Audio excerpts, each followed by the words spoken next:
Palavra da Verdade, com Hernandes Dias Lopes. Então eu gostaria de conversar um pouco com vocês sobre este movimento mais importante na história da igreja, depois do Pentecoste.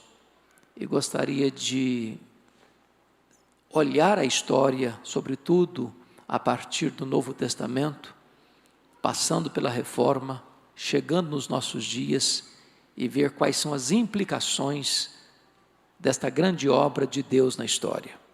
Convido você para abrir comigo a sua Bíblia, no Salmo 44, no versículo 1.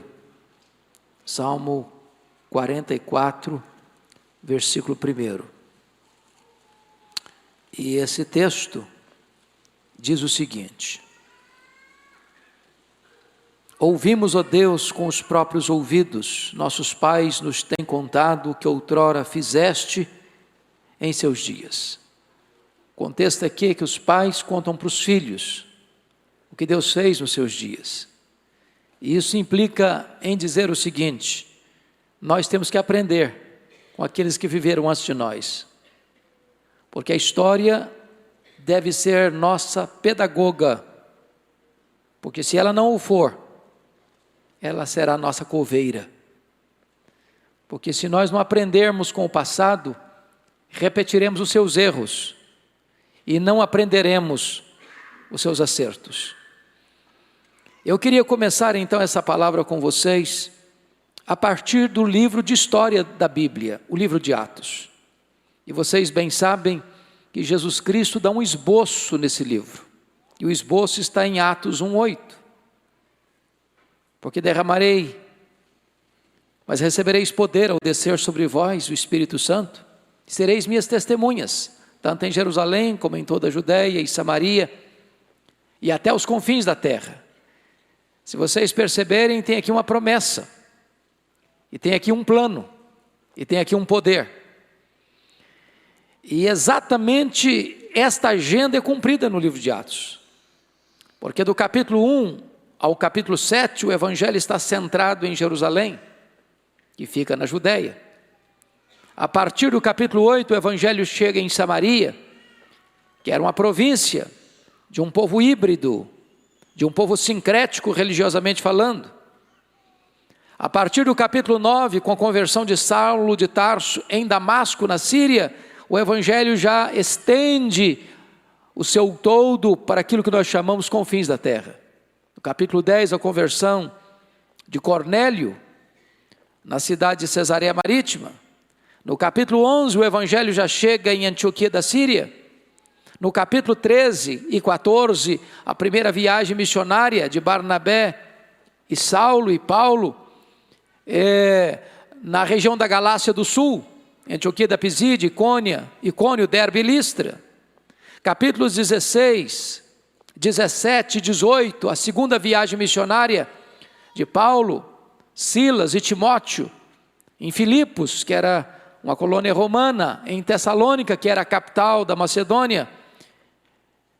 E depois, eles saem para Bereia, e dali Paulo chega em Atenas, capital intelectual do mundo, e vai concentrar sua atenção 18 meses em Corinto, que era a capital da Acaia. Capítulo 19 e 20, é a terceira viagem missionária, agora precisamente em Éfeso, que era a capital da Ásia Menor, uma cidade metropolitana com mais de 300 mil habitantes, onde ficava uma das 7 maravilhas do mundo antigo, que era o templo de Diana, 4 vezes maior do que o Partenon de Atenas. Capítulo 21, Paulo retorna a Jerusalém, onde ele é preso, e do capítulo 22 até o capítulo 27, ele está preso em Cesareia durante 2 anos, sendo acusado pelos judeus. Então ele vai para Roma, capítulos 27 e 28, e enfrenta um naufrágio. E ele chega em Malta, ele é picado por uma cobra, e passa ali os 3 meses do inverno rigoroso em Malta, e é enviado para Roma, como era o seu desejo ir a Roma, e era propósito de Deus que ele fosse para Roma, mas ele chega em Roma não propriamente como missionário, de forma assim mais clássica, mas chega como um prisioneiro. Então, É a partir daqui que nós queremos avançar, porque o livro de Atos termina em Atos 28 sem conclusão, porque a história da igreja continua. Nós estamos escrevendo o capítulo 29 do livro de Atos. Pois bem, vocês se lembram que quando o evangelho abre com a anunciação e o nascimento de Jesus, nasce debaixo do governo de César Augusto. César Augusto. Mas quando Jesus inicia o seu ministério, agora com 30 anos, o Império Romano não é governado mais por César Augusto, mas por Tibério César. E é sob o governo do imperador Tibério César é que Jesus morre na cruz e ressuscita. E depois ele é substituído por Cláudio, e depois ele é substituído por Calígula, e depois vem Nero. E Nero assume o governo com 17 anos de idade, no ano 54 da era cristã. Nero era um homem perverso, Nero era um homem cruel, Nero era um homem devasso. Nero era um homem que mandou matar membros da sua família, inclusive a sua própria mãe. Ele começa a reinar em 54. 10 anos depois que ele está governando, precisamente no dia 17 de julho do ano 64, acontece no Império o maior crime, talvez da história do Império. A capital do Império, a cidade de Roma, a maior cidade do mundo da época, é incendiada. E diz os historiadores que pelo próprio imperador, que assiste o espetáculo das chamas do alto de uma torre, a Torre Mecenas, vestido de ator, tangendo a sua lira. E este incêndio dura 7 noites e 6 dias, de 17 de julho a 24 de julho. Quando o incêndio termina, a cidade está destruída, 70% da cidade destruída. Dos 14 bairros, 10 deles foram devastados. Os 4 bairros restantes, densamente povoados por judeus e cristãos, dão a Nero um álibi para botar a culpa do incêndio de Roma nos crentes. Então começa um massacre contra os crentes. Para vocês terem uma ideia, faltou madeira para fazer cruz, tamanha quantidade de crentes que foram crucificados. Os crentes eram cobertos de piche, amarrados nos postes e queimados vivos para iluminar as noites de Roma. Se vocês perceberem, no ano 66, 2 anos depois desse fato, explode uma rebelião dos judeus em Israel, maiormente em Cesareia Marítima, porque uma sinagoga judaica fora profanada. E vocês conhecem um pouquinho dessa história, lembram-se que os zelotes, e Jesus tinha um apóstolo que era zelote, Simão o Zelote, fazia parte de um partido, de um grupo religioso radical, de extrema direita da época, que não tolerava o governo de Roma em Israel. E então, diante desta profanação da sinagoga, eles se rebelaram contra Roma. E Roma manda para lá o general Tito, para tentar controlar esse motim. 2 anos depois, ano 68, Nero está numa situação insustentável com o Senado romano. E Nero é deposto pelo Senado romano. E ele comete suicídio. 2 anos depois, no ano 70, a rebelião em Israel já tem proporções gigantescas. E então, cumprindo uma profecia de Jesus, no Sermão do Monte, ou melhor, no Monte das Oliveiras, de que o templo tão belo, tão majestoso, seria destruído e não ficaria pedra sobre pedra, Tito Vespasiano cerca a cidade de Jerusalém no ano 70. Quando a cidade não tinha mais capacidade de resistência, ele invade a cidade, ele destrói a cidade, ele queima o templo, ele arrasa com tudo, não fica pedra sobre pedra.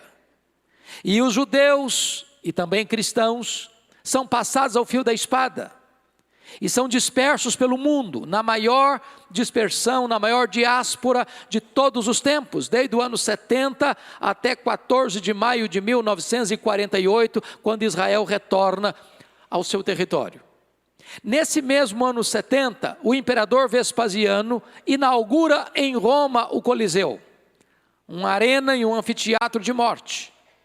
onde as feras eram levadas para ali para devorarem os cristãos, onde os gladiadores tinham suas lutas e os cristãos eram jogados nessa arena, que, numa festa de 100 dias de inauguração, matou mais de 10 mil crentes, com requinte de crueldade. Eles eram enrolados em peles de animais, jogados nessa arena para os cães morderem, para os touros pisarem, para os leões esfaimados devorarem. Uma verdadeira carnificina. Chega o ano 81 da era cristã e assume o governo de Roma Domiciano. Esse imperador é chamado de o segundo Nero, por causa da crueldade com que ele atacou o cristianismo. Foi este também o primeiro imperador a arrogar para si o título de Senhor e Deus. Foi este imperador que deporta o apóstolo João, então pastor da igreja de Éfeso, para a ilha do Mar Egeu, a ilha de Patmos, que era uma colônia penal de 32 quilômetros quadrados.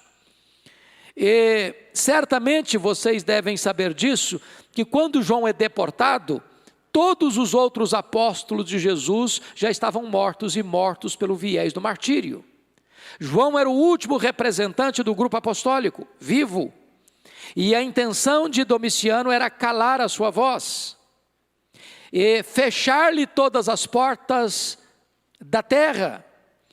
Mas diz Apocalipse capítulo 1, versículo 9, que João foi para aquela ilha, não por um decreto de Domiciano, mas foi por causa da palavra de Deus e do testemunho do Senhor Jesus Cristo. Quando o imperador romano fecha-lhe todas as portas da terra, diz a Bíblia em Apocalipse capítulo 4, versículo 1, que Deus abriu-lhe uma porta no céu e disse: sobe para aqui e eu te mostrarei as coisas que devem acontecer. Meus irmãos, a partir daí, o cristianismo enfrenta agruras terríveis, porque os demais imperadores que vieram não pouparam a igreja. Foram tempos crudelíssimos, de massacre, de tortura, de martírio. Vem Marco Aurélio, vem Sétimo Severo, vem Décio, vem Diocleciano. E na medida que os anos passam e que os séculos avançam, a perseguição torna-se mais ampla e mais profunda. Quando a igreja estava esmagada e massacrada e tanto sangue vertido, um fato acontece: quanto mais sangue derramado, mais a igreja cresce. A ponto de um dos pais da igreja, Tertuliano, afirmar que o sangue dos mártires tornou-se o adubo ou a sementeira para o crescimento do evangelho. Até que chega o ano 311, e Constantino tem uma visão de uma cruz no céu, e ele está enfrentando uma batalha, e nessa visão ele diz: com este sinal vencerás. E ele vence essa guerra, ele vence essa batalha, e então no ano 313, com o Edito de Milão, cessa a perseguição do Império Romano contra os cristãos, e logo em seguida o cristianismo, até então massacrado, é declarado religião oficial do Império Romano. Tem aqui uma coisa maravilhosa. E que coisa maravilhosa é essa? É que os cristãos que eram massacrados, que eram torturados, que eram mortos, agora têm plena liberdade. Eles podem ir e vir, eles podem se reunir publicamente. Agora eles que reuniam-se nas catacumbas de Roma, têm seus templos construídos pelo próprio império. Suas propriedades confiscadas são devolvidas. Agora, ser cristão não é mais viver debaixo da espada de Roma, com risco de enfrentar o martírio, mas agora ser cristão é encontrar as benesses do Estado e os aplausos do imperador. Mas tem coisa preocupante aí. E o grande drama do término da perseguição ao cristianismo é que a porta de entrada da igreja deixou de ser a conversão para ser a conveniência. Agora ser cristão é popular. Agora as pessoas vêm para a igreja trazendo a sua bagagem de paganismo. Não tardou para que a igreja fosse fermentada pelo levedo da idolatria, de todas as heresias que estavam presentes no panteão de deuses e do politeísmo romano. Então, o que acontece? A igreja começa a se paganizar. Para que você possa alcançar melhor e de forma mais didática a minha fala, eu gostaria de dividir a história por seções. Então vejamos, do primeiro ao quinto século, nós temos o período que chamamos de patrística, ou período dos pais da igreja, ou período da patrologia. Nesse período, uma questão básica tomou conta da igreja, que foi a definição da doutrina da cristologia, da pessoa de Cristo. Por que razão eu digo isso? Porque vocês se lembram que já nas cartas de Paulo e nas epístolas de João, havia uma heresia que estava começando, florescendo no mundo e que ataca terrivelmente a igreja e que quase devasta a igreja no segundo e no terceiro século. E essa heresia chamava-se gnosticismo. E o que era o gnosticismo? Era um concubinato entre a fé judaica e a filosofia grega. Vocês bem sabem que os gregos acreditavam na imortalidade da alma, mas não acreditavam na ressurreição do corpo.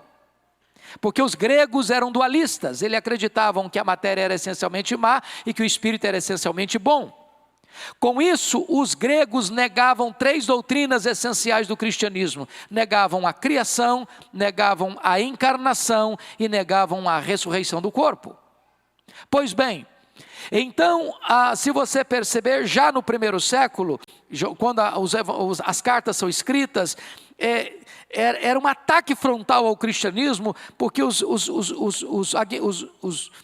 defensores do gnosticismo diziam o seguinte: Jesus não pode ser Deus e homem ao mesmo tempo, porque se ele tem um corpo e a matéria é má, então ele não pode ser bom.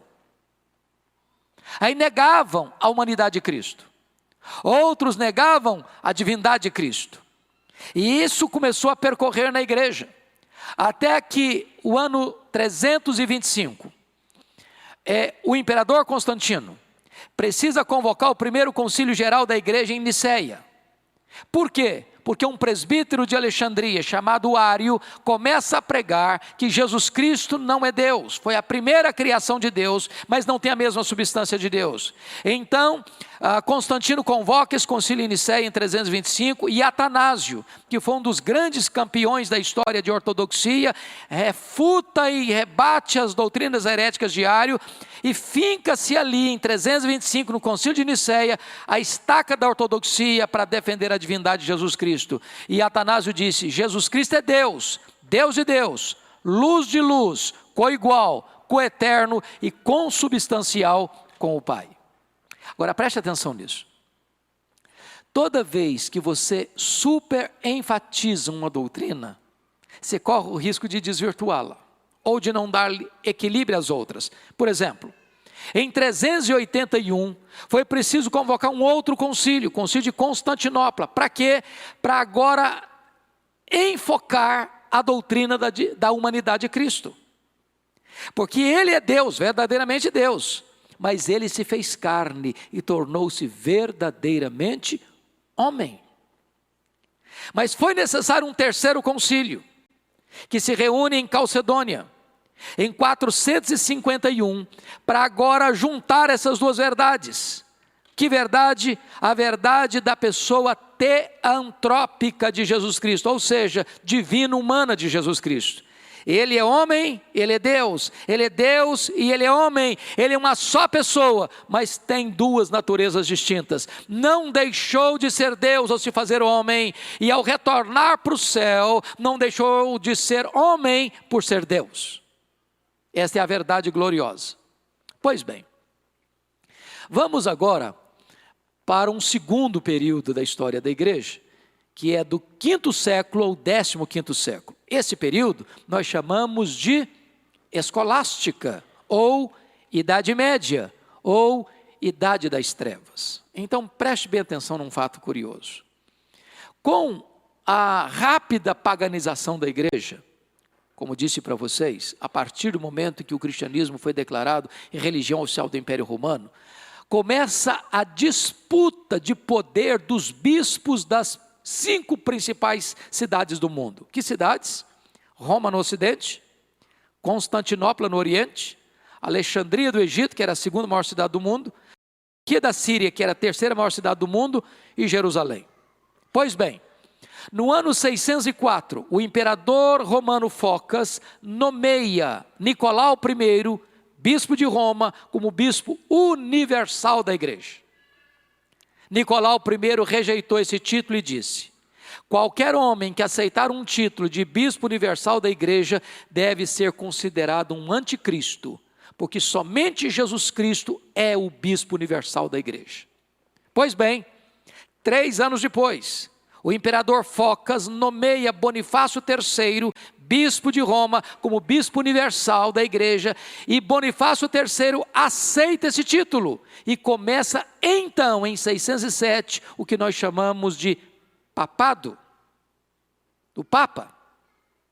Agora você pode argumentar da seguinte maneira: pastor, mas preste bem atenção, eu já li livros, até na minha escola, no curso secundário, ou mesmo na universidade, que mostram uma lista de papas a partir de Pedro. Então como é que o senhor vai me dizer que o papado só começou no ano 607? Que negócio é esse? Como é que fica esse ato aí? Então deixa eu dizer uma coisa para você muito importante. Surge na França, no século VIII, um documento chamado As Falsas Decretais de Isidoro. Um documento forjado, um documento falso, que teve como único propósito validar o papado, a partir de Pedro, como se Pedro tivesse sido o primeiro papa, e se todo papa fosse legítimo sucessor de Pedro. Se você quiser conhecer um pouco melhor esse assunto, eu sugiro a você a leitura de um livro, de um autor chamado Janus, e o nome do livro é O Papa e o Concílio, cujo prefácio foi escrito pelo maior tribuno brasileiro, Rui Barbosa. E esse livro tem uma peculiaridade interessante, porque o prefácio do livro, escrito por Rui Barbosa, representa 70% da obra. Eu nunca vi nenhum livro assim, onde o prefácio é maior do que o conteúdo da obra. E nesta obra, O Papa e o Concílio, Rui Barbosa desconstrói completamente essa ideia de papado, mostrando que as falsas decretais de Isidoro foram o maior embuste literário de toda a história da humanidade. Um documento falso que tenta linkar o papado a Pedro.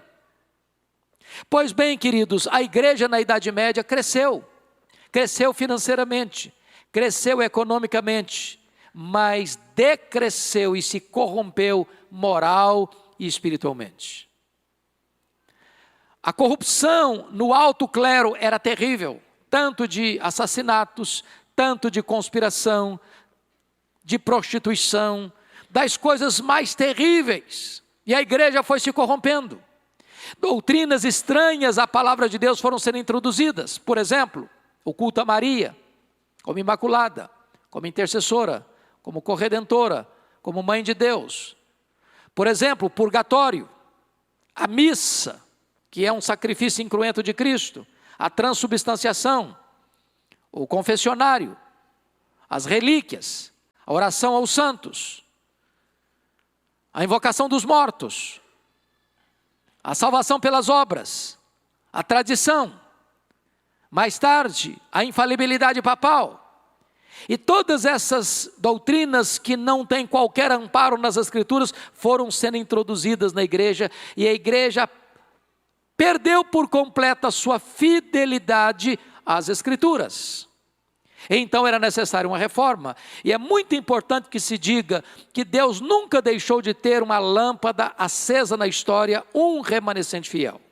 Pois bem, o que é maravilhoso saber é que Deus levanta um movimento cultural no norte da Itália para dar início à reforma, e esse movimento cultural no norte da Itália, nos séculos 14 e 15, foi chamado de Renascença. E a Renascença, ela levanta 5 bandeiras fundamentais, onde a igreja dominava. Quais são essas áreas? Primeiro, a economia. A igreja dominava a economia no mundo, até que começa uma nova classe social na Europa, chamada de burguesia, e com as viagens intercontinentais, as viagens de descoberta das Índias, da América, do Brasil, uma nova classe se forma, e então a igreja perde o seu poder sobre a economia. Mas a igreja também dominava as artes. Quando um pintor, um escultor, haveria de pintar ou esculpir a figura de alguém, tinha que fazer o rosto da pessoa, o corpo de um santo, porque tudo tinha que passar pela ótica da igreja, até que Miguel Ângelo e Leonardo da Vinci começam a esculpir de uma forma diferente, tirando, portanto, o poder das artes das mãos da igreja. Mas também a política estava nas mãos da igreja. Era o Papa que depunha reis e que levantava reis. Até que Maquiavel escreve O Príncipe e tira das mãos da igreja o poder da política. Mas a ciência também estava nas mãos da igreja. Era a igreja que dizia o que era verdade científica e o que não era. Até que Nicolau Copérnico faz uma afirmação revolucionária na época, que o mundo não era geocêntrico, mas heliocêntrico, que o mundo não está girando ao redor, que a Terra não é o centro do mundo, mas o Sol o é. Nicolau Copérnico não teve coragem de fazer essa afirmação, senão no final da vida. Entretanto, o seu discípulo Galileu Galilei vai afirmar isso e vai ser preso por causa dessa convicção científica. E ele precisou negar suas convicções para não morrer pela Inquisição. E quando ele foi concitado a negar, ele disse: eu nego que a Terra gira em torno do Sol, mas que gira, gira. A religião estava nas mãos da igreja. Era a igreja que determinava o que era verdade. O que era importante, irmãos, é entender o seguinte: até o período da Renascença, qualquer pessoa no mundo que se declarava cristão era católico romano. O povo não tinha acesso à Bíblia. O clero que tinha acesso não conhecia a Bíblia. As heresias entravam. Até que o monge agostiniano Martim Lutero pousa os seus olhos em Romanos 5,17. E ele é liberto então no seu entendimento e pavimenta o caminho então para a reforma. Mas é muito importante você entender que os reformadores só puderam fazer o que fizeram porque Deus, antes deles, levantou o que nós chamamos de pré-reformadores. E o primeiro pré-reformador que vale a pena destacar é John Wycliffe, um importante e culto professor universitário, que chega à seguinte conclusão: é impossível promover uma reforma na Inglaterra, a não ser que o povo tenha a Bíblia na sua própria língua. Por quê? Porque toda a tradução de Bíblia na época era para o latim. O povo não tinha acesso à Bíblia, os sacerdotes não liam a Bíblia, e o povo era ignorante. Então, John Wycliffe entendeu, precisamos traduzir a Bíblia para a língua do povo, e ele começa então a tradução da Bíblia para o inglês. Ele é perseguido, ele precisa fugir. Mas os seus discípulos, os Lollardos, completam a tradução da Bíblia para o inglês. E vocês bem sabem a importância da língua inglesa no mundo hoje. E é a língua em que mais se tem Bíblias impressas em toda a história da humanidade. Pois bem, um homem na Boêmia, nós chamávamos há bem pouco tempo de Tchecoslováquia, chamado de John Hus, começa a ler os livros de John Wycliffe, é convertido a Cristo e se transforma naquilo que alguns chamam de o pai da reforma.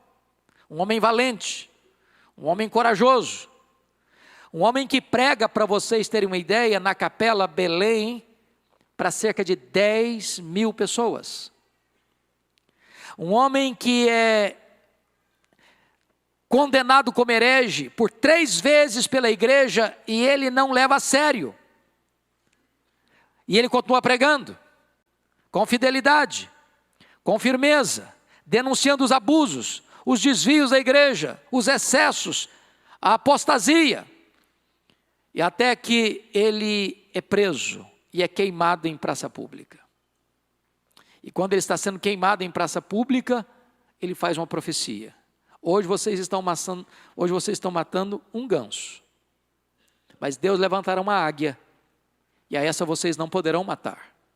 Muito provavelmente isso era uma profecia acerca de Martinho Lutero, que brevemente Deus levantaria, e a esse eles não poderiam matar.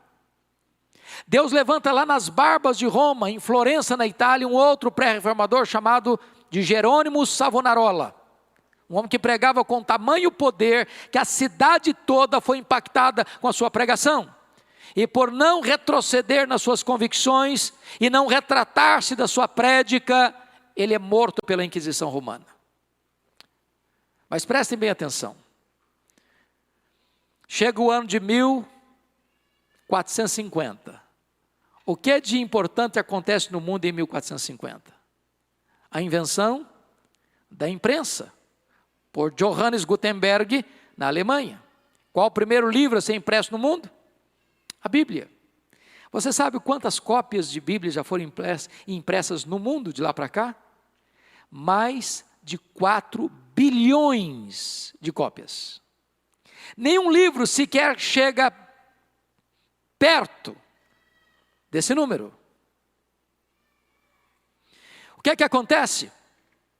O Vaticano está em crise. Vocês se lembram, claro que se lembram disso, que na época de John Hus, você tinha um papa em Roma, você tinha um papa na França em Avignon, o papado foi dividido, cada papa se considerava autoridade máxima, nenhum abria mão um para o outro, e não tardou para que em Pisa surgisse um terceiro papa, e de repente tem 3 papas infalíveis um contra o outro, derrubando por completo a tese de infalibilidade. Pois bem, o Papa Leão X está construindo a Basílica de São Pedro, passando uma fase não muito boa na área financeira, a igreja está se corrompendo cada dia mais, os recursos estão diminuindo, é precisando de mais dinheiro, e eles criam uma doutrina, que vocês bem sabem, das indulgências. O que são indulgências? É a venda de perdão de pecados. Então a ideia era essa, mandava emissários, o povo não tinha acesso à Bíblia, os sacerdotes não conheciam a Bíblia, a igreja precisava de dinheiro, então esses emissários chegavam e diziam o seguinte: olha, se você der tanto para a igreja, o Papa assina uma bula para você, dando a você garantia de que você tem 5 anos de perdão. Se o dinheiro fosse um pouquinho melhor, 10 anos de perdão. Se fosse uma grana um pouquinho mais substanciosa, 20 anos de perdão. Mas se fosse uma boa grana mesmo, o Papa assinava uma bula, perdão completo para a vida inteira. Você pode pecar à vontade, você está garantido. O que acontece? O Papa Leão X manda o seu emissário, Johannes Tetzel, para a Alemanha, vendendo indulgências. Só que a essas alturas, o monge agostiniano Martinho Lutero já tinha tido uma experiência de conversão. Já era um professor universitário, já era um grande pregador, já conhecia firmemente a doutrina da justificação pela fé. E quando então Johannes Tetzel sai para a Alemanha pregando as indulgências, Martinho Lutero, estrategicamente, no dia 31 de outubro de 1517, vai fixar nas portas da igreja de Wittenberg as 95 teses contra as indulgências. Estava deflagrado aí o movimento da reforma do século XVI. E o que é curioso, meus irmãos, que não foi fácil não. Não foi fácil não. Porque vocês bem se lembram, na dieta de Worms, em 1521, quando as autoridades políticas, civis, militares e religiosas se reúnem naquela dieta. E o propósito ali é que Martinho Lutero se retratasse das obras escritas. Os livros dele estavam lá. Todo o aparato do poder da época estava lá. E diz a história que quando levaram Lutero, naquele momento perguntaram: você, Lutero, está disposto a se retratar do que você escreveu, do que você pregou até aqui? As suas obras estão aí. Diz os historiadores que ele pediu aquela noite para pensar. Uma luta terrível. Dizem alguns historiadores que a batalha espiritual foi tamanha naquela noite, que Satanás parecia que apareceu para ele visivelmente, a ponto de pegar o tinteiro e jogar na parede. Quando o dia amanheceu, a dieta se compôs e perguntaram para ele: Lutero, você está disposto a se retratar das obras que você escreveu? Então ele respondeu: eu não posso me retratar. Eu não posso me retratar. A menos que vocês me convençam pelas escrituras que eu estou errado, eu não posso me retratar. Porque não é lícito a um homem agir contra a sua própria consciência. Eu não posso me retratar. E assim, que Deus me ajude. A reunião daquela dieta termina diante de um grande burburinho. Lutero sai dali e na estrada ele é raptado, não por inimigos, mas por aliados, para protegê-lo da morte. E ele é levado ao castelo de Wartburgo, e ele se dedica de forma focada e centrada na tradução da Bíblia para o alemão. É claro que Deus levantou outros homens tão preciosos como João Calvino. João Calvino era um francês, de uma formação humanista, um homem de uma inteligência brilhante, que é convertido a Cristo e declara-se protestante ainda muito jovem, e que aos 26 anos de idade já havia escrito a obra mais importante da Reforma e talvez até hoje insuperável dentro da dogmática cristã, as Institutas da Religião Cristã, em 4 volumes, que era uma exposição do credo apostólico. Primeiro volume, creio em Deus Pai; segundo volume, creio em Deus Filho; terceiro volume, creio em Deus Espírito Santo; quarto volume, creio na igreja. Só que a França está passando por uma terrível perseguição, vocês sabem disso. E Calvino precisa fugir da França. E ele passa por Genebra. E lá está Guilherme Farel. E Farel diz: Calvino, eu preciso da sua ajuda. Ele diz: eu não posso ficar. Mas você precisa me ajudar. Eu não vou ficar. Mas você tem que ficar. Mas eu não vou ficar. E Farel diz: então eu vou fazer uma oração imprecatória para Deus amaldiçoar a sua vida. Aí o Calvino diz: então eu fico. Aí ficou. Ele ficou. Só que logo em seguida, Genebra não estava preparada para a sua pregação. Expulsaram Calvino e Guilherme Farel de Genebra. Ele vai para Estrasburgo e fica lá durante 3 anos, pregando. A cidade de Genebra se corrompe profundamente. E em 1541, eles rogam a Calvino para voltar. E ele faz exigências para voltar, aceita as exigências dele. E ele, que era um pregador expositivo, que pregava a Bíblia livro por livro, capítulo por capítulo, versículo por versículo, 3 anos depois, ao retornar, ele chega para a igreja e pergunta: onde é que nós paramos mesmo? E ele retoma exatamente onde pararam há 3 anos e continua pregando. E prega ali até a sua morte em 1564.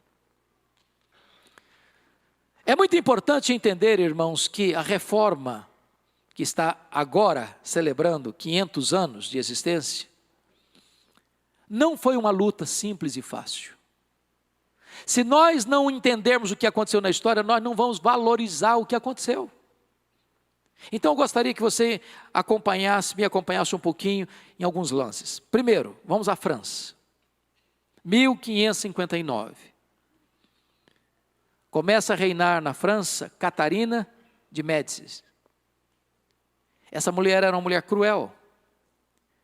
E todos vocês se lembram a fatídica noite de 24 de agosto de 1572, a chamada Noite de São Bartolomeu, onde mais de 70 mil crentes huguenotes, calvinistas franceses, foram mortos à traição por ordem de Catarina de Médicis.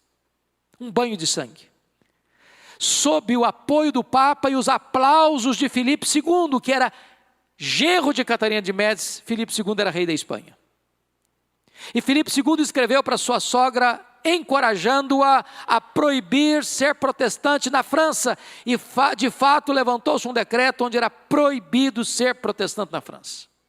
Um massacre, uma perseguição terrível. Terrível. Mas vamos comigo um pouquinho para a Holanda. No ano 416, houve um sínodo em Cartago. E naquela época, Pelágio começa a pregar que a queda lá de Adão e Eva não atingiu o ser humano por completo. E que o homem hoje, naquela época, claro, era tão livre quanto Adão o era antes da queda. Que o homem tem total livre-arbítrio. É que o homem que escolhe. Que o homem não foi atingido por aquilo que nós chamamos hoje, mais tarde, de depravação total. Então se levanta Agostinho de Hipona e derrota as teses de Pelágio, mostrando o seguinte, que nenhum homem pode ser salvo a não ser pela graça de Deus. Que o homem é pecador, que o homem está morto dos seus delitos e pecados, e que a não ser que o Espírito Santo opere nele o arrependimento, ele não pode ser salvo. Pois bem, o pelagianismo de 416 que Agostinho de Hipona derrotou lá no Sínodo de Cartago, está de volta na Holanda. E então, um outro sínodo precisa ser convocado, o Sínodo de Dort, 1618, 1619 na Holanda. E é nesse sínodo que nós cunhamos aquilo que nós chamamos de os 5 pontos do calvinismo: depravação total, eleição incondicional, expiação limitada, graça irresistível e perseverança dos santos. Mas vão comigo um pouquinho só para a Inglaterra. Eu acho que aqui tem uma história que está mais ligada a nós. Vocês se lembram que em 1534, o rei Henrique VIII rompeu com o catolicismo. E rompeu com o catolicismo não por convicção doutrinária, mas por conveniência pessoal. Por quê? Porque ele queria um filho para ser seu herdeiro no trono. E então ele queria se divorciar da sua mulher e casar-se com Ana Bolena. Só que o Papa não lhe dava permissão para se divorciar. Nesse ponto a igreja era conservadora. E então o rei rompe com o Papa, cria uma nova igreja na Inglaterra, a igreja anglicana, e ele passa a ser chefe da igreja e chefe de Estado. Na verdade, Ana Bolena não lhe deu esse filho que ele esperava. Ele casou-se 8 vezes. Pois bem, isso aconteceu em 1534. 1547, Henrique VIII morre. E o filho dele, que tinha nascido de um desses casamentos, está com 10 anos de idade. Eduardo VI. E vocês bem sabem que um menino de 10 anos de idade não tem condições plenas de governar. O que acontece? Os bispos protestantes da Inglaterra entendem que devem se aproximar desse jovem rei para influenciar a chegada e a implantação da reforma na Inglaterra. Ridley, Latimer, Cranmer. Mas quis a providência de Deus que esse jovem rei morresse adolescente com 16 anos de idade em 1553. Com a morte dele, quem vai governar a Inglaterra? A irmã dele, Maria Tudor. E Maria Tudor foi chamada de Maria Sanguinária, perversa, cruel. E ela persegue de forma implacável os crentes. Primeira coisa que ela faz é levar para estaque e queimar em praça pública Latimer, Ridley e Cranmer. Um massacre na Inglaterra. Muitos crentes tiveram que fugir da Inglaterra para poupar sua vida. Fugiram para onde? Para onde estava a reforma estabelecida. Para Genebra, para a Holanda, para a Alemanha. Mas por bondade e providência de Deus, essa mulher morre cedo. 5 anos depois, 1558. Com a morte de Maria Tudor, quem vai assumir o governo da Inglaterra? A sua irmã, Elizabeth, que vocês já devem ter visto algum filme dela na vida. E ela tem um longo governo, de 1558 a 1603. E o primeiro decreto de Elizabeth é a decretação da volta dos foragidos para a Inglaterra. Só que lá no continente eles tiveram contato com a reforma. E ao retornarem para a Inglaterra, eles exigem da igreja 4 coisas. Primeiro, queremos uma igreja com doutrina pura. Segundo, queremos uma igreja com liturgia pura. Terceiro, queremos uma igreja com governo puro. Quarto, queremos uma igreja com vida pura. E começa então um dos grandes movimentos reformistas e de avivamento na Inglaterra, chamado os puritanos, que vão legar à história da igreja a geração mais culta e com a maior e mais vasta literatura teológica de toda a história da igreja. Curiosamente, Maria Tudor queria destruir a igreja, e ela só conseguiu promover a igreja, porque a igreja de Deus é independente indestrutível. Com a morte de Elizabeth em 1603, começa a governar a Inglaterra Tiago I, também chamado de Tiago VI, e governa até 1625, e o seu filho Carlos I começa a reinar. Quando ele começa a reinar, curiosamente, vamos abrir um parênteses aqui. Esteve com Calvino lá em Genebra, um homem que é chamado de o pai do presbiterianismo. Como é que chamava esse homem? John Knox. John Knox. Ele foge da Escócia, porque a Escócia e a Inglaterra estão ligadas. Com a perseguição de Maria Tudor, ele foge para lá. O que que acontece? Ele fica com Calvino. Quando Maria Tudor morre em 1558, em 1559 ele retorna para a Escócia. E então em 1560, a Escócia já era um país presbiteriano. Era esse homem, chamado pai do presbiterianismo, que orava e chorava e dizia: meu Deus, dá-me a Escócia para Jesus, senão eu morro. Pois bem, queridos, quando o rei Carlos I quis impor à Escócia o anglicanismo, a força, a Escócia, que já era presbiteriana, rejeitou. O rei convocou o parlamento para lhe votar dinheiro e homens para guerrear. O parlamento de maioria puritana não atendeu ao rei, maioria puritana. O rei cancelou aquelas eleições, convoca novas eleições, maioria puritana ainda. E então começa uma guerra civil na Inglaterra. O exército do rei, o exército do parlamento, comandada por Oliver Cromwell. Foi no bojo dessa guerra civil, no dia 30 de julho de 1639, que o parlamento inglês convoca a Assembleia de Westminster para escrever o que nós chamamos hoje dos elementos de fé, dos símbolos de fé da igreja presbiteriana. Quais sejam? Confissão de Fé de Westminster, Catecismo Maior e Breve.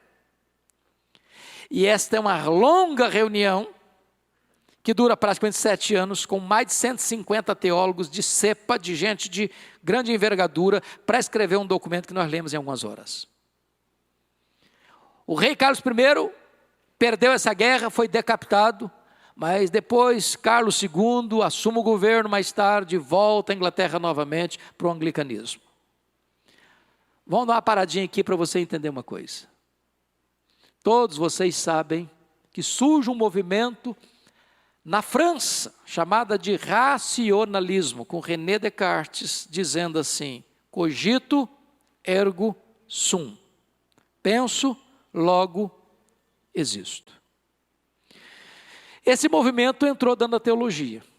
E dentro da teologia, esse preceito filosófico é um desastre.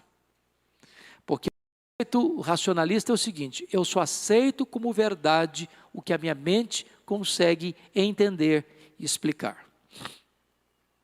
E eu pergunto para você, quem consegue explicar racionalmente que do nada Deus criou tudo, sem matéria pré-existente? Quem consegue explicar racionalmente que Deus, sendo transcendente, maior do que tudo quanto Ele criou, se esvaziou e se tornou um zigoto,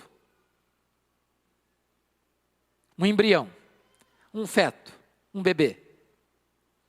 Quem consegue explicar racionalmente que um morto ressuscita, que um cego vê, que um surdo ouve, que um paralítico anda, que moléculas de água se transformam em moléculas de vinho?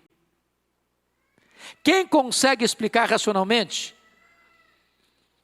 que brota água de uma rocha, que um mar se abre, que maná cai do céu?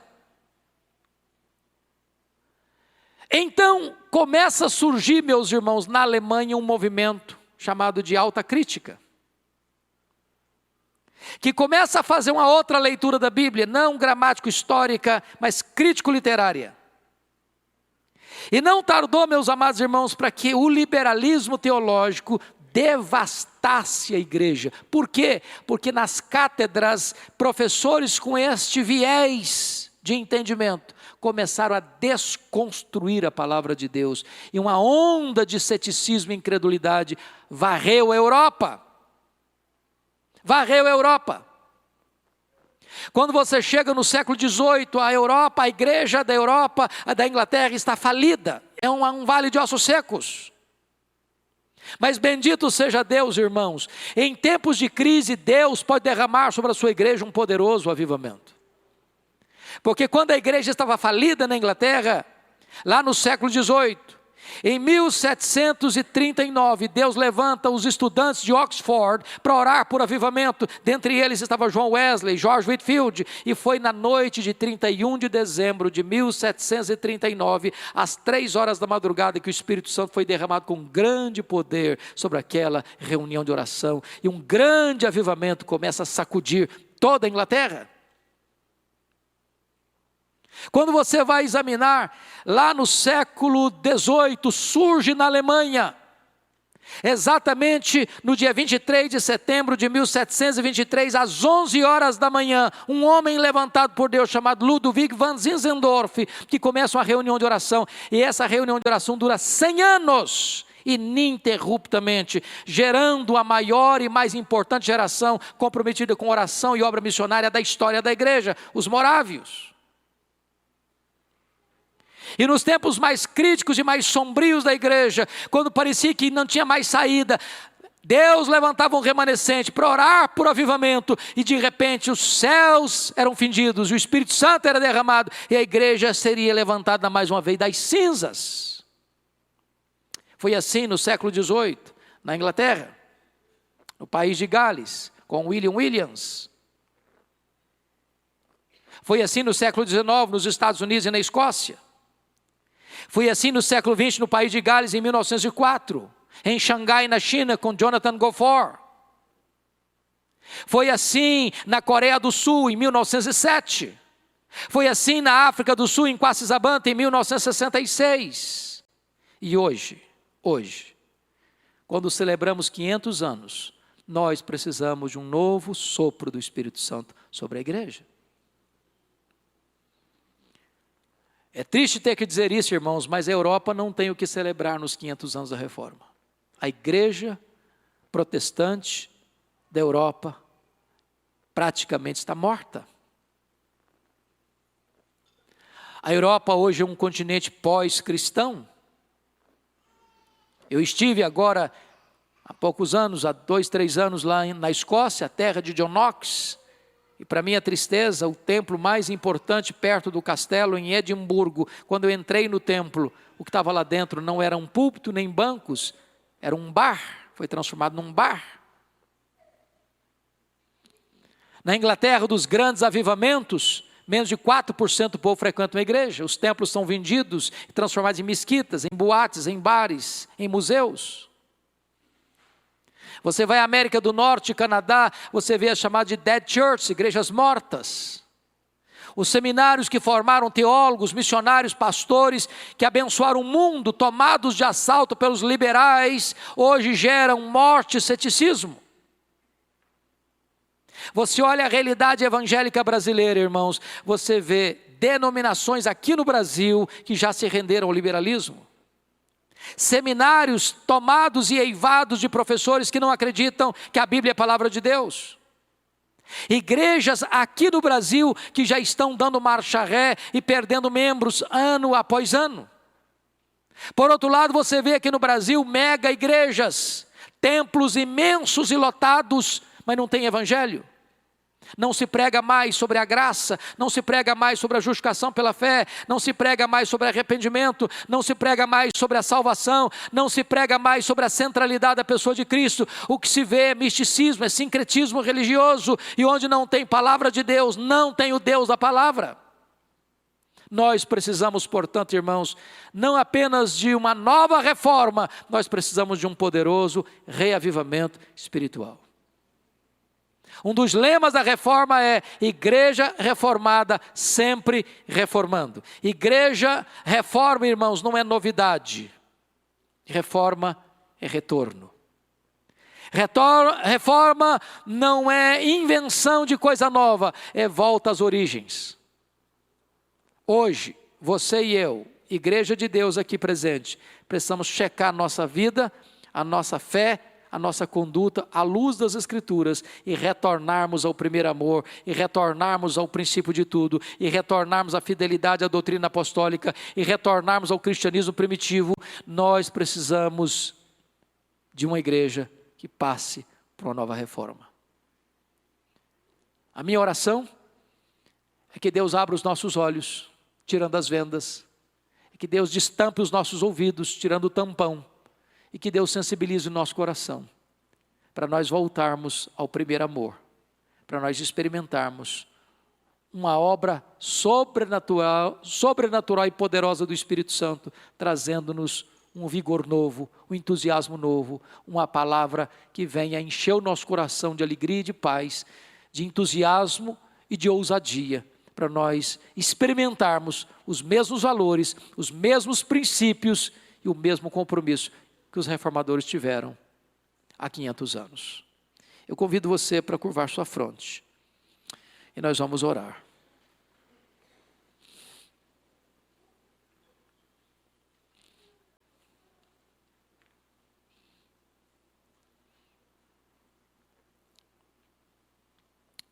Eu estava pregando em Belo Horizonte há alguns anos. E uma jovem me disse assim: pastor, eu estou saindo da igreja. E eu disse: por quê, filha? E ela me respondeu: eu quero uma igreja que empolgue o meu coração. Eu quero uma igreja que tenha uma história digna de ser contada. E eu perguntei para ela: você conhece a história da igreja, minha filha? E ela disse: não. Eu disse: então senta aí que eu vou contar um pouquinho para você. Eu conversei com aquela moça mais de 2 horas. Quando eu terminei, aquela moça estava chorando. E ela me disse uma frase que eu nunca esqueci. E a frase foi essa: pastor, nós não podemos amar o que nós não conhecemos. Muitas vezes, meus irmãos, nós não valorizamos a reforma porque nós não sabemos quanto sangue foi derramado, quantos irmãos nossos foram queimados vivos, quantos tiveram fugir sofrendo maus tratos em prisões imundas, quantos que tiveram que ser apartados de sua família, vivendo no exílio, por causa da sua fé, para nos legar o Evangelho. Que Deus nos ajude a entender isso, para que nós possamos contar para os nossos filhos, para os nossos netos, para as futuras gerações o que Deus tem feito na nossa geração, para que nós passemos o bastão do Evangelho para as futuras gerações. Senhor Deus, bendito é o teu nome, porque nesta noite tu trouxeste cada um de nós aqui, para nós recordarmos esses lances da história, que são intervenções tuas na história. Glória ao teu nome, porque sempre tu tiveste um remanescente fiel. Glória ao teu nome, porque tu preservaste a tua igreja. Glória ao teu nome, porque tu preservaste a tua palavra.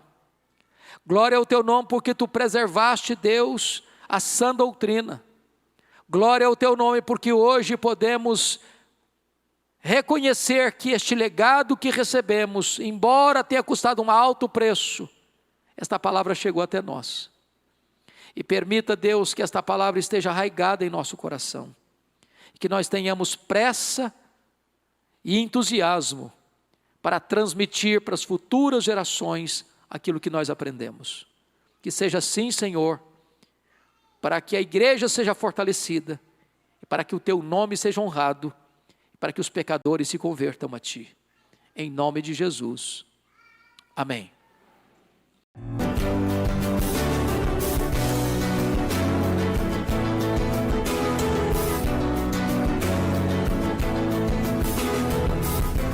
Palavra da Verdade, com Hernandes Dias Lopes.